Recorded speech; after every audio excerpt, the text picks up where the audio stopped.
Sa ibang balita, binulabog ng bomb threat ang Mendiola at Taytay campus ng San Beda College. Ipinagpaliban tuloy ang final exam sa San Beda College, Mendiola.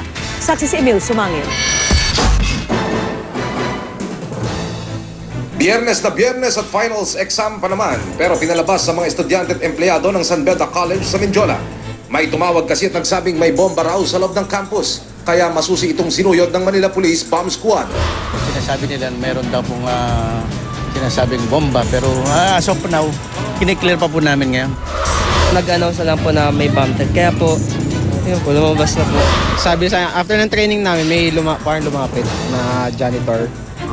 Sabi, evacuate na daw. Kasi may farm bomb threat.